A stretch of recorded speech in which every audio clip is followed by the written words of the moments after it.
New Doordash drivers, here are 10 tips that you should be following in order to maximize your earnings. My name is Brandon Sellers here with my guy, Jay. Nice to meet you. And here are 10 tips for new DoorDash drivers, starting with tip number 1. Brandon, what's that? Turn off your Wi-Fi. Turn off your Wi-Fi. This is like one of these kind of little known facts, little tidbits here, kind of bringing you into some of these pro tips here. Turning off your Wi-Fi is actually pretty important because if you have your Wi-Fi on, you're going to be kind of like just connecting to like all these random networks as you drive throughout your city, which is bad for a couple of reasons. One is that you could just get randomly connected to like some Comcast network.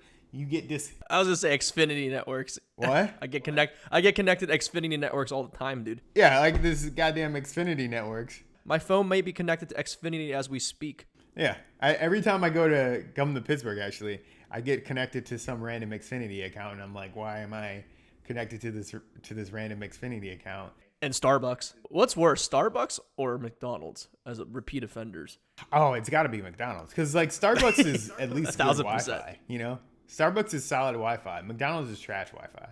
Trash Wi-Fi. So turn that off, especially if you're going. I mean, unfortunately, if we've done a little bit of Uber Eatsing. Sure did. And you definitely get some McDonald's orders coming in. You get connected to one of those.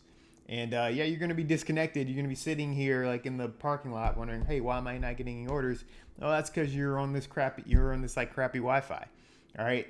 That's so true because I remember we were doing that Uber Eats delivery video and we got to McDonald's. I couldn't even proceed with the next step of the order because I was connected to McDonald's Wi-Fi. Yep. It'll stop you. It'll just slow you down. So just don't do it. Also, it's not very secure, to be hopping on and off different Wi-Fi networks. Obviously, probably nothing's gonna happen, but you do want to make sure that you're secure. And then also, you can save battery. When you're doing like DoorDash, your phone isn't always like plugged in, just like you're doing rideshare. You take it off. Sometimes you don't put it back on. You want to make sure that you have as much battery life as possible. So turn off your Wi-Fi. And that's such a great tip too. Turn off your damn Wi-Fi, guys. If you guys don't already know who we are and what our channel is, we are from Gridwise, a mobile application that supports over 150,000, right, Brandon? 150,000 rideshare drivers across the United States. Rideshare and gig delivery. And that includes you DoorDashers out there. I know there's a lot of DoorDashers out there who use Gridwise. And how do I know that? Because we got thousands of profiles of earnings data. Okay, something unique we offer to you, the viewer, is you're not going to find this anywhere else, right, Brandon? We have unique data insights as users on our platform enter their earnings income into our app. We can anonymize that data and formulate all sorts of crazy insights, Brandon, like earnings data from DoorDash in the last year. Earnings data from DoorDash, yeah, understand how much drivers are making, not even just from a national standpoint, but also from a city-specific standpoint. It's also really interesting to see, how DoorDash earnings, which have been steady to increasing, kind of compared to rideshare earnings, which obviously COVID tanked those earnings, which are going back up now. But interesting to see those sorts of insights so you can understand, hey, what services are making me the most money? Where should I be putting my time? Exactly. And here's a bonus earnings insight for you still watching right now. DoorDashers, Brandon, guess how much DoorDashers are making in 2020 on average, median? About $16 an hour, somewhere around there. Very true. DoorDashers, according to our earnings data, are making across the United States a median hourly earning of $15 to $16 per hour. And that's from a nationwide perspective as well. So if you're in New York versus Orlando, you're gonna have a little bit of a different, earnings per hour. But yeah, that's from a baseline standpoint. Yeah, baseline standpoint. And if you guys are mathematicians, you just realize that I use the term median and average in the same sentence, which makes no sense. because they're separate things. Does not make any sense. If you guys want more rideshare and delivery insight videos like today's video, be sure to subscribe below and tap that notification bell because we are going to use our network of over 150,000 rideshare and delivery drivers to help you earn more through anonymized data from all of these drivers. So we have insights that really no one else has, no one else on YouTube has, that you can get right here. Which brings me to tip number 2, and that is to not be discouraged by off earning days.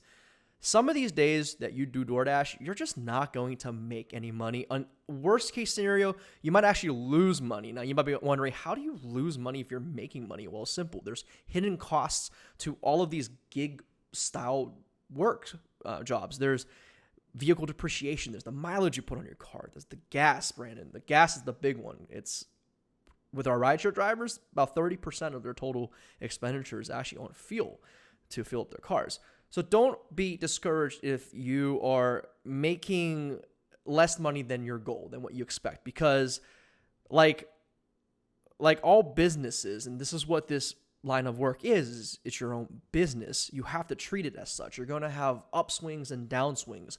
What really matters is what you earn in the long term, in the long run. And the way you optimize and make the most profit in the long term is to have a complete earnings strategy. Now remember, I said that the median DoorDasher across the country earns an hourly median rate of $15 to $16 per hour. So arm yourself with that knowledge, because that's tip number 2. Treat this like a business because, well, it is a business, right, Brandon?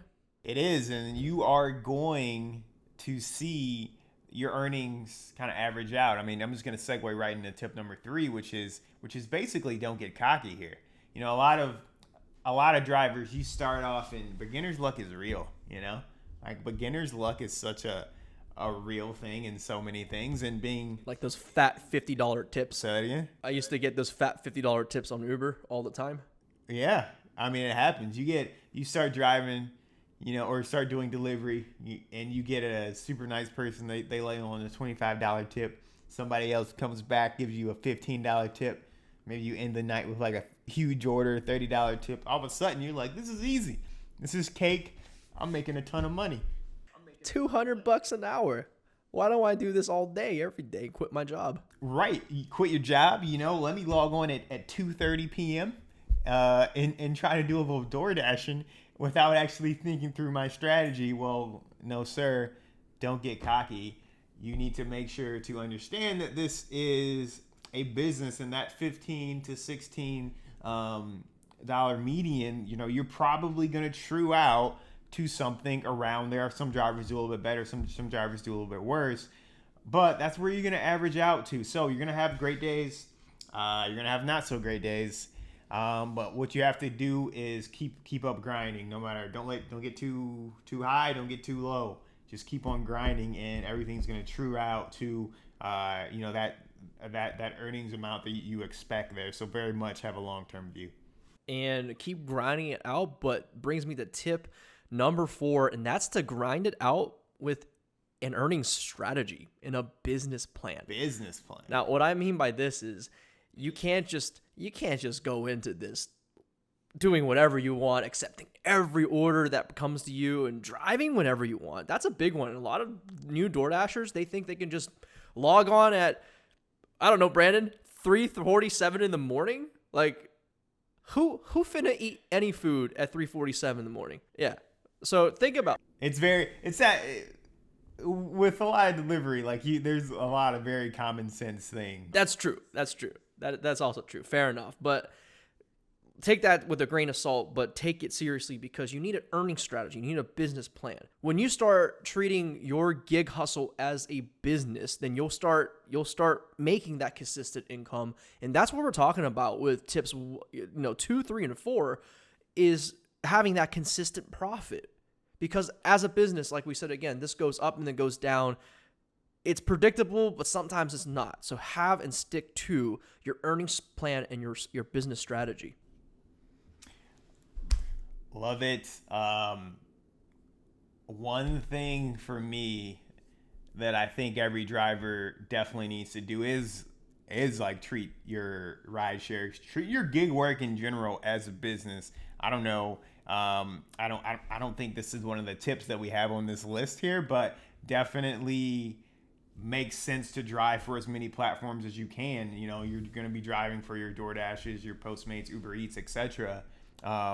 You know, so and then you want to just make sure that as a business person, you're tracking your income, you're tracking your earnings, so that you can see where you're making the most money. Not only can you see, okay, on what platforms I'm making the most money, but also you want to see, hey, on what days you're making the most money. Also, you also want to see, hey, what time are you making the most money? So track your earnings per hour, track your earnings per mile, track these metrics that really matter from a profitability standpoint, and then make decisions based off of that.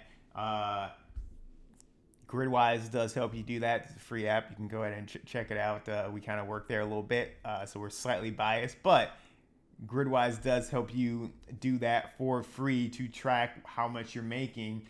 So again, you can make better decisions as a business person in terms of where you should be focusing your time and money. Recognize those income patterns, and the easiest way to do that is with our app, which brings me to being a responsible business owner, actually acting like somebody who runs a business, and that is to have all your ducks in a row and keep track of all your expenses. And the biggest expenses is related to your car. If you're delivering your car, mileage is the big one. Mileage equates to everything from gas, fuel costs to wear and tear and depreciation of your vehicle. And the best part about tracking mileage, Brandon, is that you get to deduct those miles. You get to deduct 57.5 cents in the year 2020, I believe, is the federal standard mileage deduction. Disclaimer, make sure you look that up and not take that as truth. So track all of your mileage because you're able to deduct. You're not a CPA? You're not a tax professional? You know, that's my side hustle as a tax professional, right? Exactly. In addition to DoorDashing. So I'm a gig worker of many trades. So track all of your mileage because you get to save thousands on taxes, which brings Brandon to tip number 7. The estimated pickup time is an estimate. It is what the restaurant says is what is their best, probably conservative guess as to when your food will be ready. A lot of drivers kind of have this thing where you kind of dilly-dally a little bit, you know? You kind of hang out a little bit. Oh, I only have, I got 25 minutes to go. I'm only 10 minutes away. I'm going to hang out. Don't do that. Don't do that. Because a lot of times they'll have their food ready much faster than they say. You can pick the food up and get it to your customer faster, right? You want to give yourself every opportunity to do that. Even if that only happens 20-25% of the time, hey, that's 20-25% of the time where you are using your time more efficiently. So use your time as efficiently and get to the place that you need to go as fast as you can, as soon as you can. Don't kind of do this thing where you kind of hang out in one place for too long. Keep things moving as much as you can. And that brings me to tip number 8, which is be efficient with your time, because when you're not out there wheels spinning, making trips and deliveries, guess what? You ain't making money. So like Brandon said, don't be sitting diddling around watching YouTube, watching us. And if you haven't subscribed, make sure you do.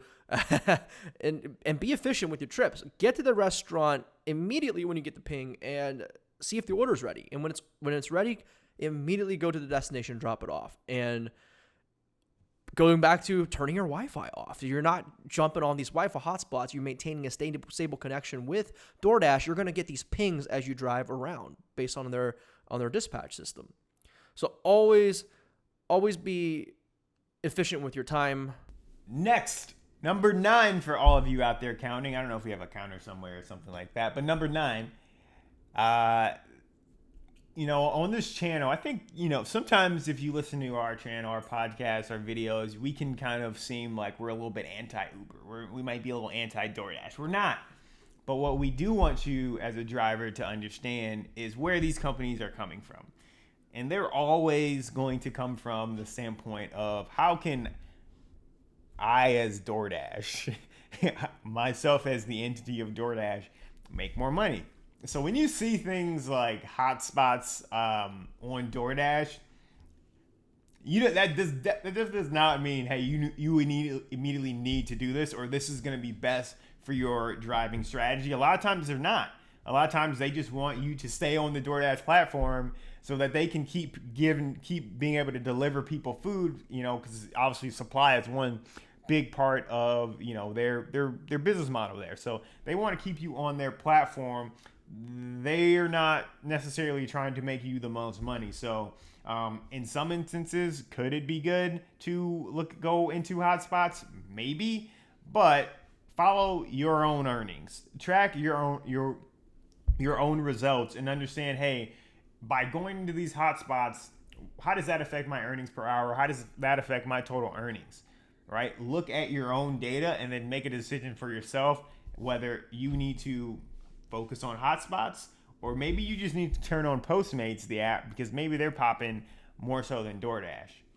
It's so funny because as a new DoorDash driver, you may not realize this, but let me just tell you the ugly truth. These companies aren't here to make you money. They're there to make themselves profit.